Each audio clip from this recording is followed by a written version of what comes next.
Johnny ভাই, আমরা আপনার কাছে জানতে চাচ্ছি যে 4 মাস পরে চিকিৎসার পরে 3বারের প্রধানমন্ত্রী দেশনেত্রী বেগম খালেদা জিয়া দেশে আসছেন, কিন্তু জনগণের উদ্দেশ্যে কি বার্তা দিতে চাচ্ছেন আপনারা? বিসমিল্লাহির রহমানির রহিম।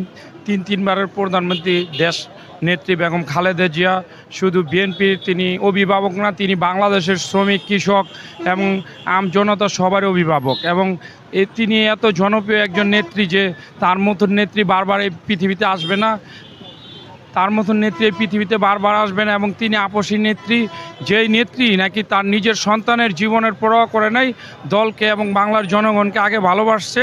এবং তার ভালোবাসা মানুষের দিকে এতই যে বাংলার আম জনগণ সবাই খালেদা জিয়ার কথা জন্য তাই নিয়ে আজকে আসবে। এর জন্য লক্ষ লক্ষ লোক, আপনারা দেখছেন যে এই যে এয়ারপোর্ট থেকে ঢাকা মগবাজার পর্যন্ত হাজার হাজার লক্ষ লক্ষ লোকে তাকে সম্বর্ধনা জানানোর জন্য লক্ষ লক্ষ লোক এখানে হাজির হয়েছেন, আজকে রাজপথে নেমে এসেছে।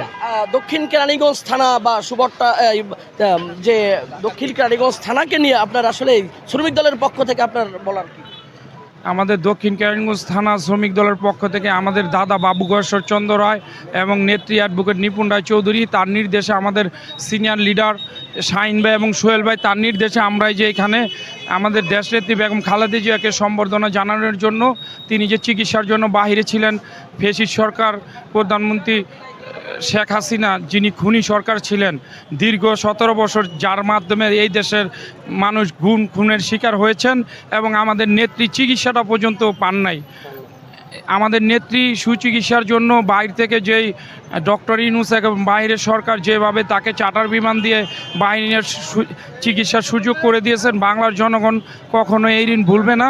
এবং ডক্টর ইউনূসের কাছে দাবি যে বিএনপির যাতে আন্দোলনে আর নামতে না হয়, অতি শীঘ্রই যাতে বাংলার জনগণের ভোটের অধিকার পূরণ করে, এবং আমাদের এই দাবি আমরা প্রত্যাশা করি।